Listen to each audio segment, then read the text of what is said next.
What's an example of healthy shame versus toxic shame? What I consider healthy shame is when I have transgressed my own values.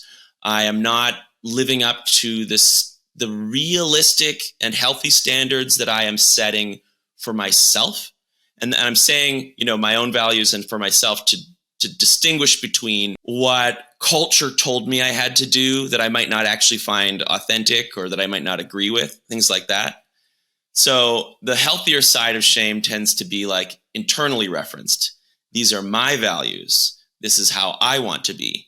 And the toxic side tends to be more externally referenced. This is what I was told. This is the outside pressure. This is what my parents want. This is what society wants. So like that's one big key distinction.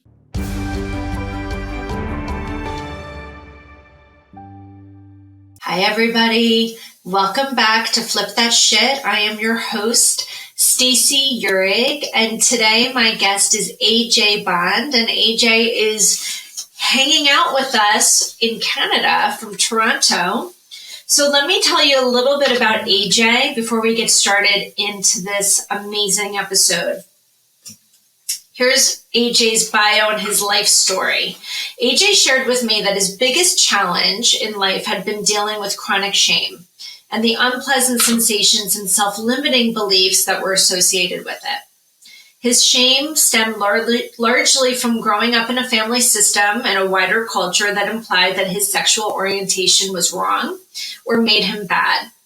This was coupled with intergenerational shame, which if you know me, you know is something I talk about a lot, enmeshment, perfectionism that further cemented that shame. He's been working over the last 8 years to understand, manage, and befriend this really difficult emotion.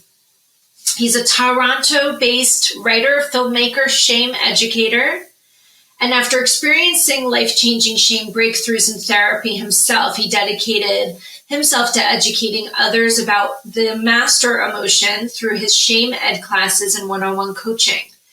AJ is certified as a shame healing practitioner by the Center for Healing Shame in Berkeley, and he also trained in nonviolent communication and authentic relating. He recently published a book about his journey through shame entitled Discomfortable, and he is the host of a podcast under the same name. So welcome, AJ. I'm so excited to have you. And I don't know if I told you this when we met the first time, but you look so much like my nephew. It's like crazy. So it's freaking me out a little bit, but like in a good way. I actually get this a lot. People are always telling me that I look like someone. You look a lot like my nephew, which is a really positive thing. So anyway, look, shame is, as you said, the master emotion. It's something that I think both of us as coaches are helping people manage on a daily basis. I think it's the one thing that's really bringing everybody to their knees. So I would love to hear from you. What is your definition of shame? Lately, I've been trying to distill shame down to the core of it. And the place that I tend to start now is to say that shame is an unpleasant sensation about yourself. So there's definitely this, this physical discomfort component. But what makes it so powerful and unique is that seems to be pointing at me. It's like, this pain is your fault. It's something about you, something you did or something that you are or something about the way you fit in or don't fit in the social group. You're in some dangerous position, you're in some unsafe position, or you're going to be rejected, you're lesser, all these sorts of things. So there's different language you could use about exactly what it means, but it's that unpleasantness that seems to be about you or because of you. And I love the fact that you label it discomfortable because it's actually what got me so interested in you. I was looking up information about shame myself, just in the work that I do, and I kept coming across your work. So I was like, I got to reach out to this guy. What I hear sometimes in my own head and what I was hearing you say without saying it was it's really this deep sense of not enoughness. Would you agree? Yes. And for everybody, it kind of resonates differently. So you talked about this physical sensation. How does shame show up for you as a physical sensation? Yeah, it's important to note that it's hard to catch shame in the moment that it's happening. It's so unpleasant and so sneaky that it's been quite a journey for me to kind of actually notice shame in the moment. I remember it would always be after the fact. Oh, I must have been in shame. But now I would just keep memorizing, like, what was that experience like? What triggered it? What was I feeling? Oh yeah, there was something. And I would get closer and closer. And now I find it quite easy to notice, unless I really get hooked by it. And it's usually a kind of unpleasant sensation in my gut that's a little bit in the disgust, nausea realm. And then often in my heart center area, just like a deep pain, like just this really deep pain right here. And it can also manifest for me as like like hotness in my face, and often the sense that I'm going to burst into tears at any moment. I know for me, it's that you described it well. It's that nausea, disgust in my stomach. For me, it often goes right up to my throat chakra, and I feel like I'm going to be nauseous. And I've recognized that when I'm in shame, the first thing I do is I do this. And I recognized it after a while, but I would be holding it and almost like stroking my throat because it was coming right up to this part. I feel it also in my chest, right? And I can't eat, like everything just feels super overactivated. And to your word, discomfortable, right? Can feel often like you're underwater. I get that sensation like I'm drowning. I always find that shame comes in a wave and it washes over you until it's washed away. And when it's gone, you're like, I'm fucking exhausted. Right? Yeah. And I find that it has little after waves too. It's like a big wave and then a bit later, a slightly smaller wave. And it's like, oh, right. Same shame. Right. So, it was so interesting because I was just saying this earlier in another session. In 2012, I was in a massive shame storm. And there was a lot of stressful things happening in my life in this I would say from 2009 to 2013. So this 4-year period was anyone that was in it could see it very clearly. There was a tremendous amount of very real stress happening in my life. And at that time, I read Brene Brown's Daring Greatly. And I had just been introduced to her. She was really just coming kind of onto the scene. She had a few books already, but this is like right around when her TED Talk started coming out and people were gaining recognition, right? So her name was getting swirled around me a lot. And I thought, I'm just going to read this book. At the time, I was not a reader. So I didn't expect to get through it. And I literally ate it like the best piece of chocolate cake I have ever had in my life. And it was 25 years of therapy in a book. I remember saying to my husband, I've been in therapy since I was 15. I'm in my 40s. Nobody ever described me and helped me understand myself better than this book. It broke me wide open. And I said, oh my God. And that's the reason why. And that's the reason why. And that's the reason why. But not only that, it also absolutely changed the lens through which I saw everyone else. Meaning, when people were coming to me nasty or not in their best selves or their best parts weren't showing up, I could see what it was. It gave me this deep, intuitive lens of, oh, you're not a bitch. You're wearing some serious armor right now. And I started asking myself in my head, what happened to you? What are you walking with? And so I stopped taking things personally almost immediately because I could start to clearly see whatever I was getting from someone else was actually not about me. But what she did so well in that book with regards to shame was defining it for me. which was very simple. Difference between shame and guilt. And I'd like your take on this too. The way I describe it to clients is guilt is what you did. Shame is who you are. Right? So, example, let's say somebody went out to a bar, got really, really drunk, acted in a way that they weren't super proud of. Guilt is, I did something wrong. I did this, I did that, I said this, I said that. It was not my proudest moment. It's an action, right? Shame is, I'm an asshole.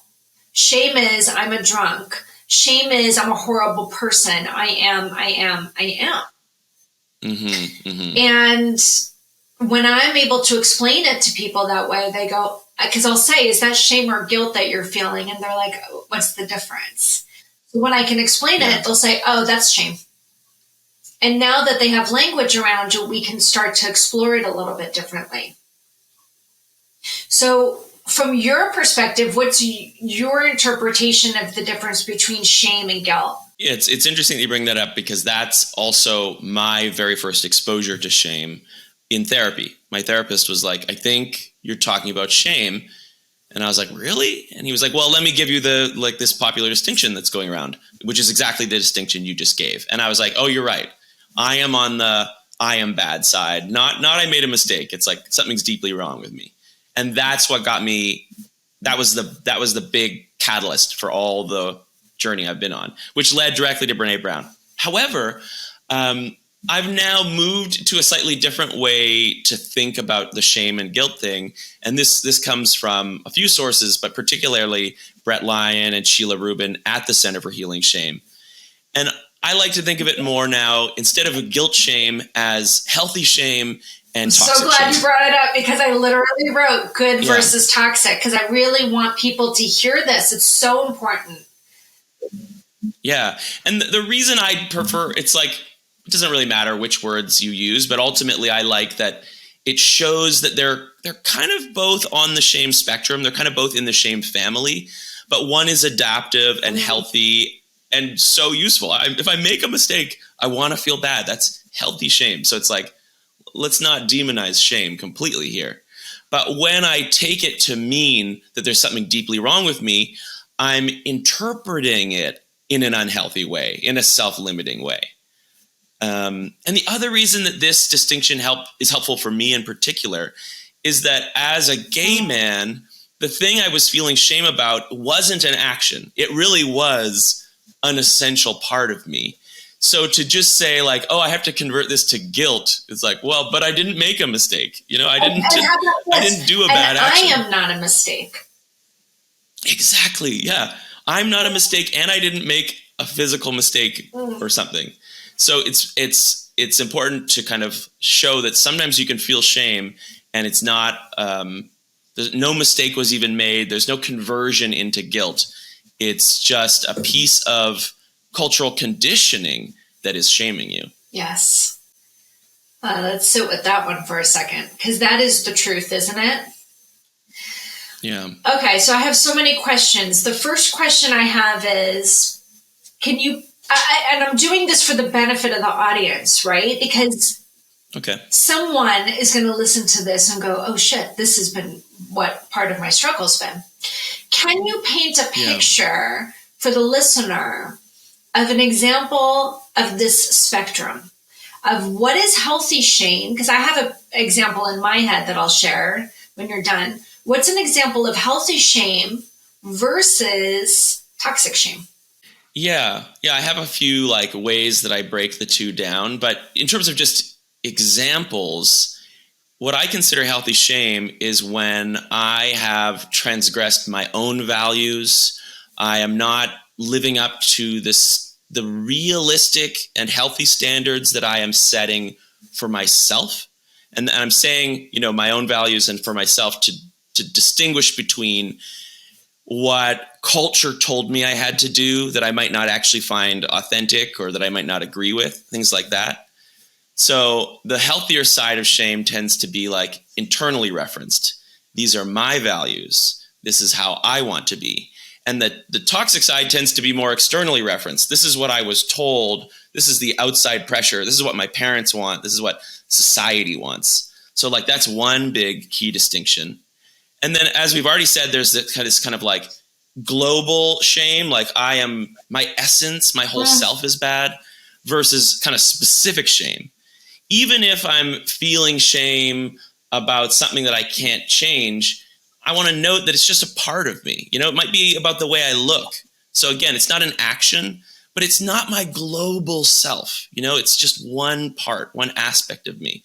So it's much healthier to really always connect shame to very like specific things and very specific moments in time, because shame is an emotion. Shame. Okay, so yes. So that's interesting, because this is the example that has always come back to me in my mind. So I'll paint you a picture. 1993, I'm probably 22 years old. I'm living by myself in some apartment off campus for the summer by myself, because going home is not an option. And I've been dating this guy who I love very much and who I considered my closest person at school. And I kissed someone else. And I was sick to my stomach about it. So when you talk about like that discomfort of all, it was eating me alive. And we hear about this. When an emotion is eating you alive, I always feel like it's shame, right? So I had this deep guilt, but I also felt like a horrible, horrible person. And I remember it was eating me alive for days. And I feel like shame can do that. It can stick around for a while. And it was also living well because I wasn't telling anyone. Right. So what we know is that shame lives really well in secrecy. Can't really thrive when it's been exposed. Right. So here I am holding on to the secret. I feel so much guilt, so much shame about it. But I remember in that moment saying, this feels so horrible. I will never, ever do this ever again. Ever, ever, ever again. And it was funny because a handful of years later, I met who was going to be my husband, who is now my husband, at a bar. And he was clearly interested. I was clearly interested, but I was dating someone. And he walked me out to my car and he went to go give me a kiss. And in that moment, I was like, oh, hell no. We're not doing this again. And I turned to my cheek, and that's always the story. I gave him the cheek, but I did that because I had learned in that prior moment, I don't ever want to experience this level of shame. And by the way, that's a choice. I learned from that experience, I don't ever want to feel this way again. I'm not going to repeat that particular decision. And I didn't. But think about people who experience the shame, know that it's very uncomfortable. They don't know it's necessarily shame, but continue to make decisions that also elicit. So now they're living in a shame storm all the time. Yeah. It's such a fine balance, because your story highlights how a healthy shame pain is useful. It's like helping us motivate ourselves to avoid these actions that we don't want to take. But then there's this like flip side where if I interpret it as, oh, well, I kissed him because I'm deeply bad, I'm just like this bad, rotten person, it doesn't really motivate us to change. It motivates us to hide. Or how about this one, where that's just what we do in my family. We're just whatever, we are just ... the family myth. So therefore, I'm just going to continue the cycle. Yeah.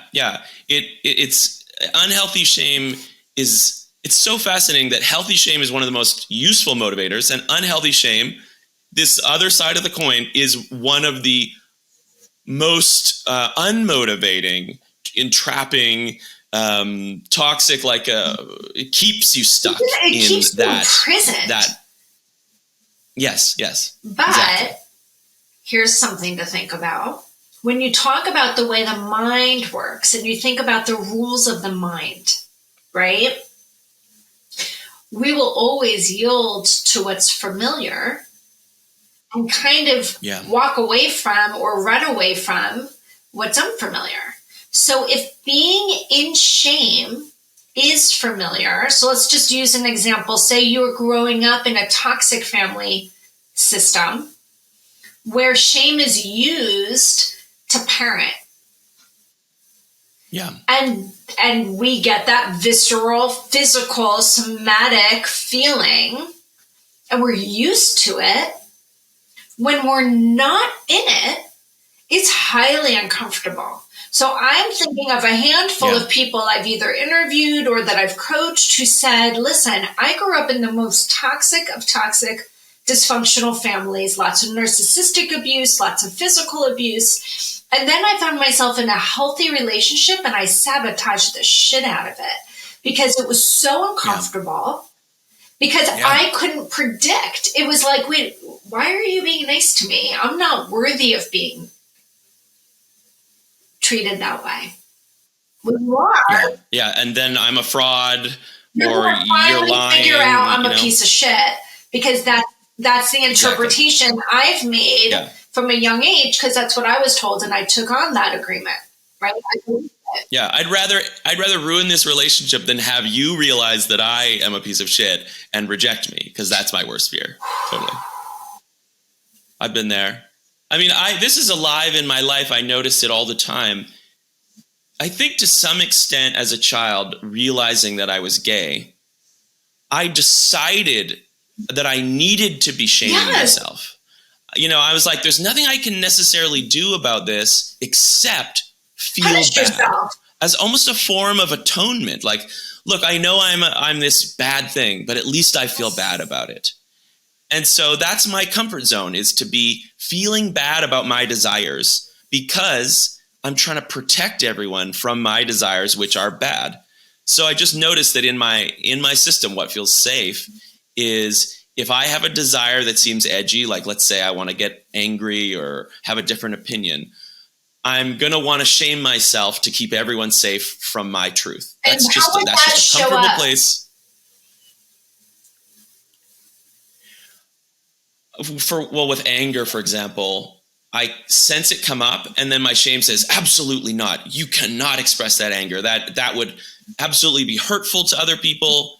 Even if my anger is in fact a really healthy, justified boundary energy, my shame will come in and diminish that anger right away with this kind of unconscious story that my desires are bad. And I need to protect people from them. Right. So how do you work around that? How do you work through that? It's been a process of noticing first, like that shame that comes in and diminishes things happens so quickly and implicitly that, again, it was something I had to kind of determine in reverse. And now I'm better at noticing it in the moment, and it allows me to be like, oh, okay, so I have some anger coming up and I have some shame that's kind of trying to diminish that anger. I have an opportunity here. I could mention both. And from that perspective, I'm not in either. So I can say to people, you know, when I heard you say that, a little bit of like anger energy came up in me and some shame came up that wanted to like protect you from my anger. And I just want to be honest about both of these things that are happening for me right now and just see where that leads. Will that create more connection? Will that help me broach what it was that brought up this anger that might require, making a request for some kind of different interaction? I love it. Like, and it's all done from this observer seat, right? Exactly. Yeah. I'm not in the anger, which is what I'm afraid of, that I'll like explode. But I'm not believing the shame either, that my anger is bad and doesn't belong and should be hidden. 100%. And I guess one question I have is, because I think it's something that, really just needs to be discussed more and more and more, is the difference between healthy and toxic shame. Healthy shame being, as you described, almost event specific, right? Like what I was describing before, like really feeling like a horrible person because I made a decision that was bad. or a series of decisions that are bad, versus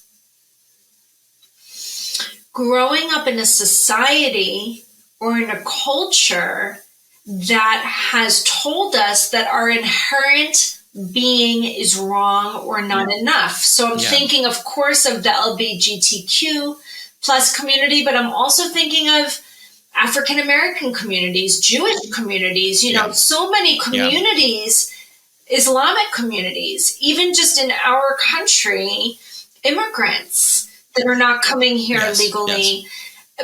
People are having such tremendous judgment about these groups of people just for who they are. Yeah. People who don't look attractive enough, people under a certain income threshold, like our culture has really strong implicit shaming messages about all of that.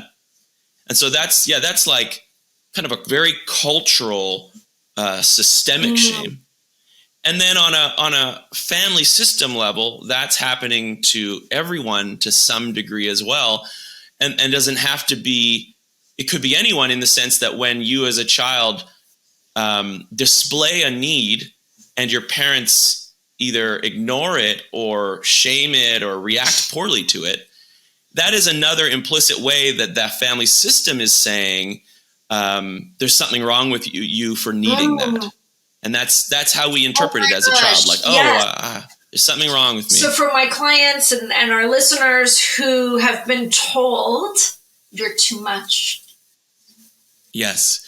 You're so emotional. You're too much. You have too much energy. So your need to express your emotions, your need for vitality, your need to just be authentic is being told that you're the problem. Your need to be heard. Your need to be cared for unconditionally. Loved. Yeah, loved unconditionally. Exactly. Right? And so when people come to you, to me, with this inherent stuckness, so often it's because their view of themselves really comes from this not enoughness, or how many times have you ever heard someone say, I've just never felt like I fit in?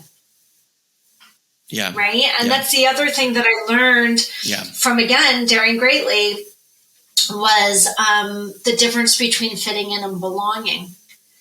Belonging being, you are as you are, 100% welcomed, loved, unconditionally. Come on in.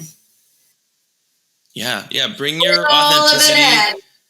Yeah. Fitting in is, I need you to show up this way in order for it to be safe and okay and for you to be accepted. Well, just go ahead and shed a piece of your authentic self. Just go do it. It'll be fine. And then come on in, and then it'll be okay. And then you're acceptable in the family system, except deep down you're now burdened with the belief that you're not fully acceptable. It's so interesting because it really starts so young, right? Yeah, and it's the parents' shame. That's also key to note. That's why they do that. It's their own shame. It can be beyond that too. Like, I'll use examples sometimes of, like, imagine you have a kid. So this is a little bit different than fitting in and belonging, but it's about having that need met, right? So I'll always say that as infants, we have a handful of needs. Keep me clean. Yeah. Keep me safe with a structure. Keep me fed. Keep me hydrated. But I think more importantly than any of it is let me know I belong and that I'm connected here. Yeah, connect with me. Pay attention to me. Love me. Very innocent, but very powerful, profound moments.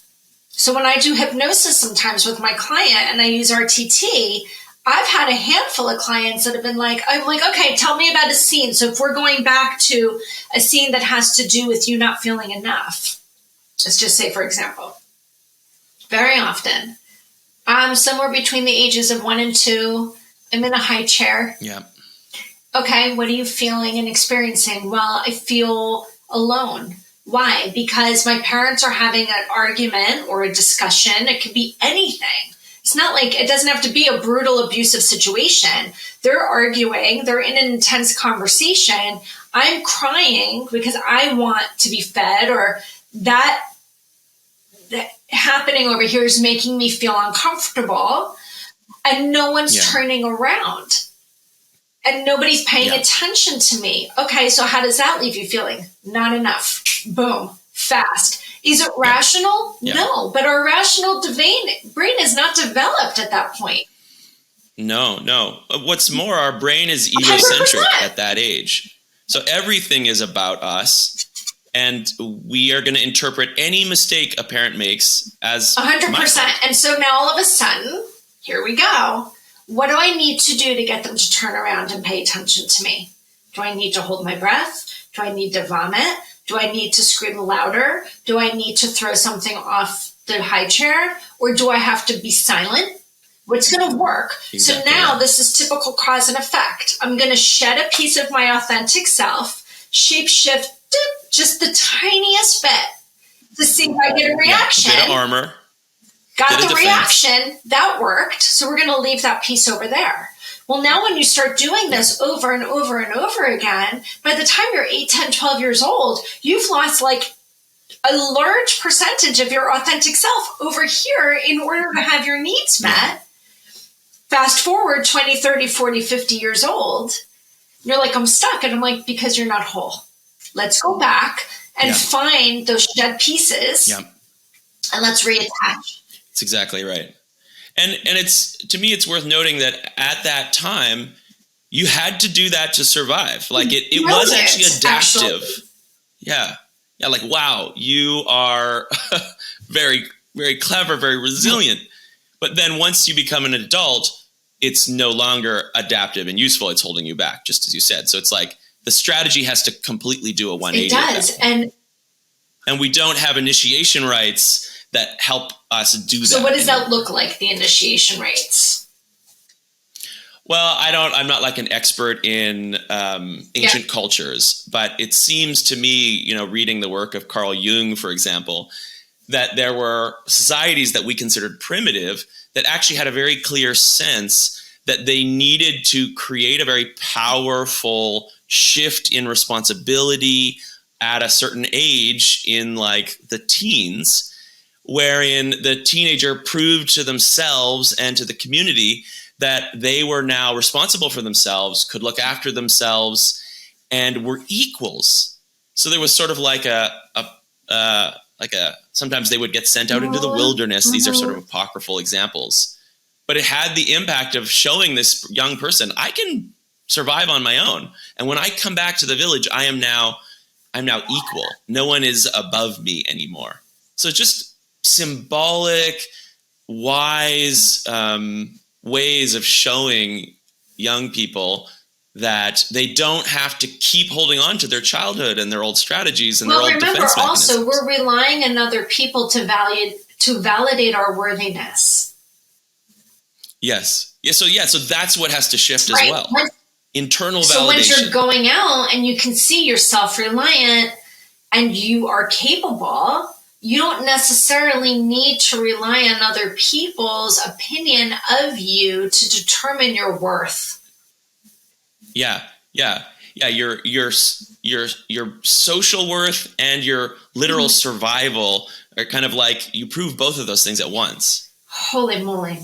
This is a good conversation, because I think it really, what I'm hoping people will understand is that shame very often, as you said, master emotion, is the root cause for the stuckness. Yeah. Another thought's coming to my mind around that, we talked about specific instances causing shame. And the truth of that to me is that shame is a temporary feeling in the moment. As you pointed out, we can kind of ruminate on it. We can stretch it out. We can try to push it away, numb it, which also stretches it out. But in terms of like a normal emotion, shame comes up and then our system after some time shifts. That's what's supposed to happen. So it is really helpful to notice Like if I'm in shame, what triggered it? Yeah. Because I can say, oh, this shame is like, this is me. This is who I am. But actually it's like, oh no, something happened, or I had some kind of thought that triggered this feeling, and it's temporary. And if I just accept it, it will pass. So it's important to kind of recognize that it's taking an experience and turning it into an identity. And if we really pin it back onto, well, wait, what actually triggered it? In this moment, it can help me detach from it again and let it kind of go away. It's so funny as you were just talking, because I have this shame resourcing toolkit of like a sheet, like right next to my desk. And one of the tips is to remember it's temporary. This sensation, this discomfortableness, this uncomfortableness, it's temporary. But because we're holding on to it, which is so funny because we hold on to it so tight, even though it's so uncomfortable, it's like we're on the ride of a lifetime. We really just need to learn how to let it go. Yeah. It's like this irony of, oh, I shouldn't feel shame. So I kind of have this almost implicit clenching where I'm like holding the shame. I don't want it to pass through me because I don't think I should have to feel ashamed, or I don't want to look ashamed because then it'll almost say that there is something wrong with me. But actually that's elongating it. We want to hold it close so nobody else sees it.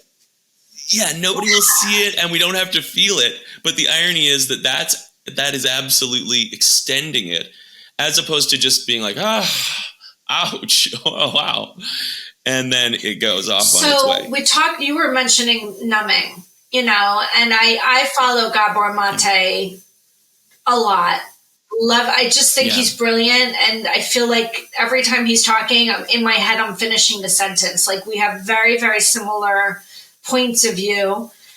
And, obviously he started out as a medical doctor, but was seeing so many challenges that he started, offering more emotional support and mental health support to his patients over the years. And then, of course, became kind of this well-known expert of addiction and shame and addiction, and this need to numb an addiction. So, what's your thought on numbing and shame and these different types of addictions that people find themselves in? And what's the purpose of what's the benefit of these addictions, I guess, would be the question. We don't want to feel what many people believe is our most unpleasant emotion, not only because it's physically unpleasant, but because it's wired to old cognitive beliefs that say we're terrible. It's, I call it the 1-2 punch of shame. It's a cognitive hit, I'm bad, and a somatic hit, like literal pain in my heart area. It's so devastating. And if anything I can do to get my thoughts off of that and to move away from this feeling, it almost feels like healthy to do that. It almost, like anything that seems to relieve our shame is going to be very appealing, very attractive.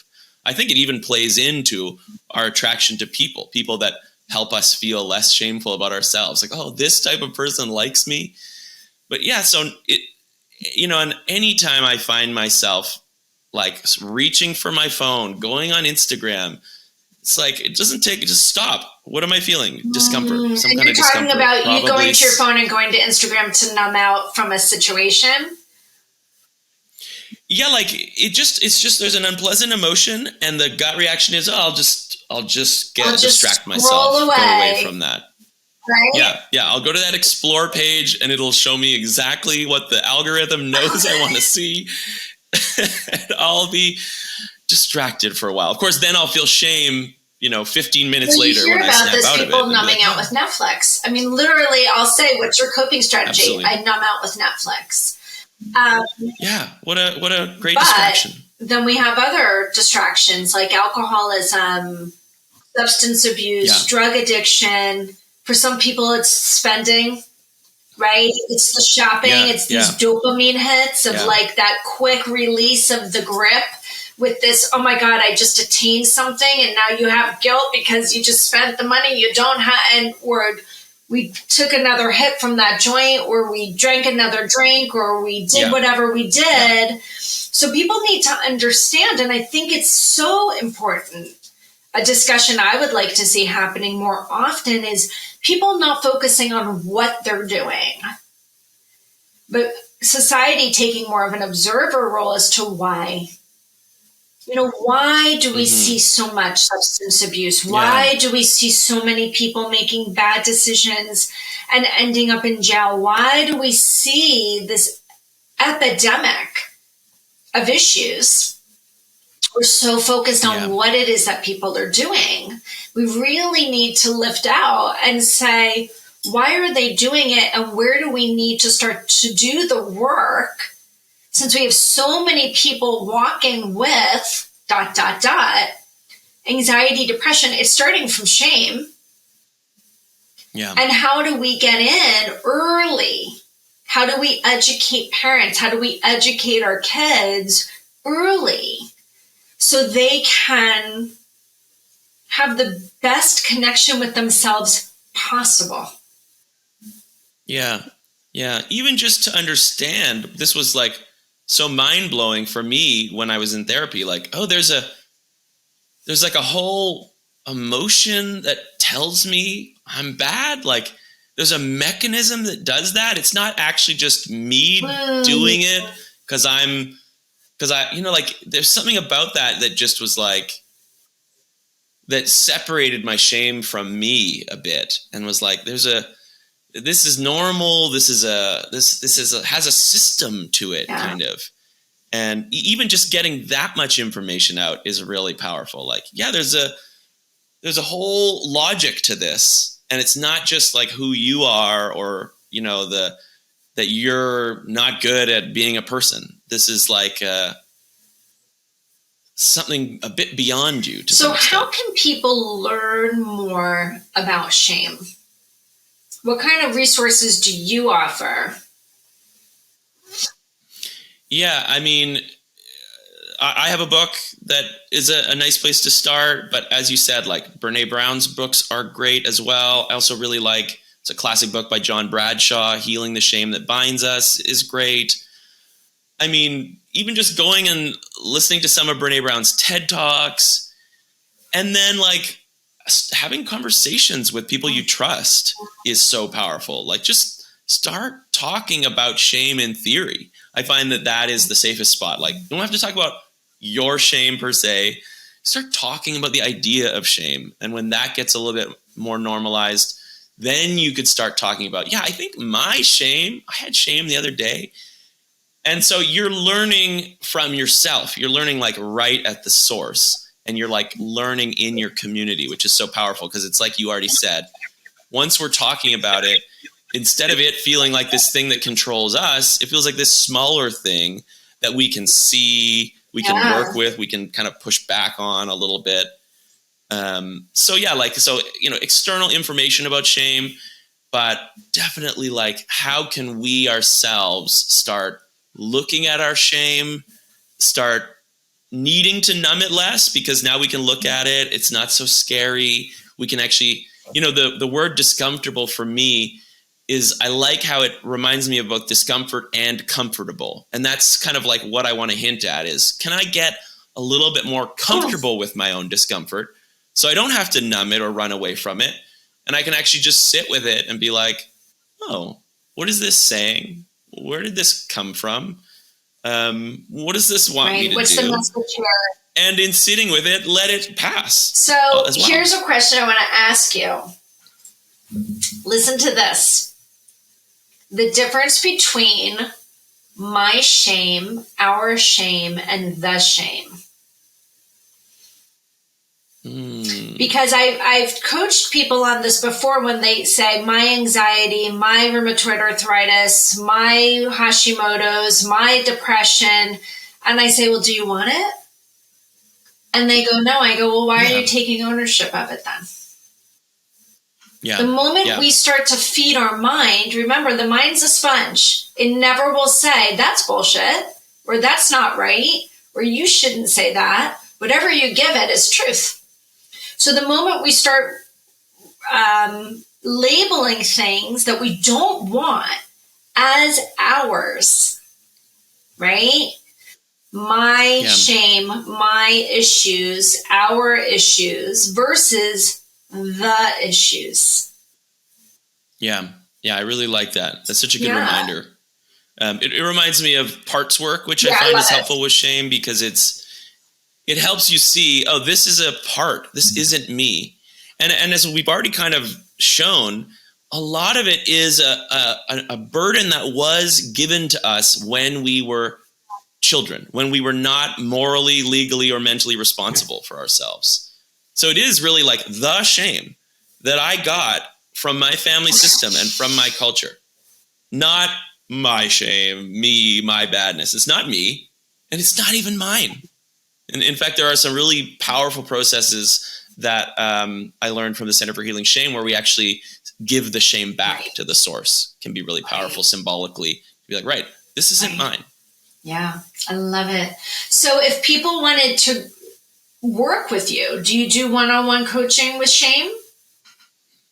Yeah, I do one-on-one coaching. And what I do is, like, if you want to do one session, you just come book on my website and you pay what you want. You pay what works for you. You pay what feels right. And then if you want to do more, we can talk about that.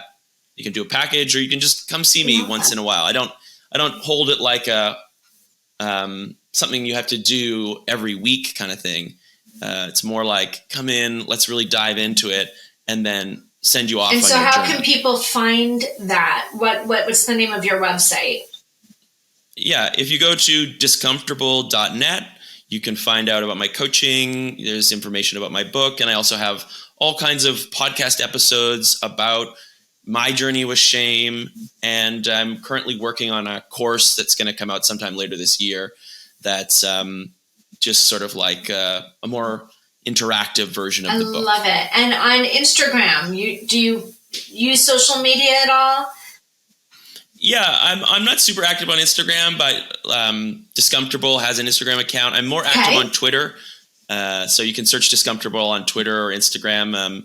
I like to interact with people on Twitter and post sort of like my daily shame thoughts and struggles or insights, because it's like this journey is always unfolding, and I'm always learning something new about shame. It's kind of incredible how it just goes on. It really is. And it is, I think, as you said, the master emotion. And it's, I think, something everybody grapples with, and they don't have the language for it. So this was kind of the goal for today, right? Giving people some language. Yeah. So when I was in my biggest breakdown, my most recent, I would say, was in my 40s. I did not have the finances to get any kind of help or support. And so I really relied on YouTube and podcasts and books, the library. So I came up with a bunch of low and no cost resources. That first book I read was Daring Greatly, and it was a game changer for me. And the next book I read after that was The Four Agreements, also massive game changer for me. So if you had somebody that really wanted to explore shame and get a better understanding of it, what's a low or no cost resource that you would recommend to someone? Yeah, I would probably start with some podcasts, or like Brene has a couple TED Talks that are a great way to start. They were really like a catalyst for me. I have lots of podcast episodes. There's lots of other episodes out there that deal with shame. Brene has podcast episodes, though I'm not sure if they're all free or not. But I just find that just listening to someone talk very honestly, which I like, this is what Brene does, and this is what I try to do on my podcast, is like really talk honestly about my shame and how it works and how it's coming up. I think that is probably more impactful than even a book can be sometimes, because it's just so human and connective. And then again, like the resource of the people in your life that you trust, and being able to start conversations where you can be a bit meta about yourselves is where most of my most kind of valuable insights come from. And how can people find your podcast? My podcast is also called Discomfortable. You can find it at my website, discomfortable.net. And it's on all the major podcasting platforms. So you can just search Discomfortable or search AJ Bond and it should show up. Love it. This has been an awesome conversation. Yeah, thank you You're so much. You're so for welcome. And again, if people want to learn more about shame, go to AJ's website. It's discomfortable.net. I highly recommend it. When I was researching shame, it came right up in my searches, and it's how I found AJ myself. So thank you guys for tuning in, listening in, sticking with us to the end. And we hope to hear from you guys soon. Take care.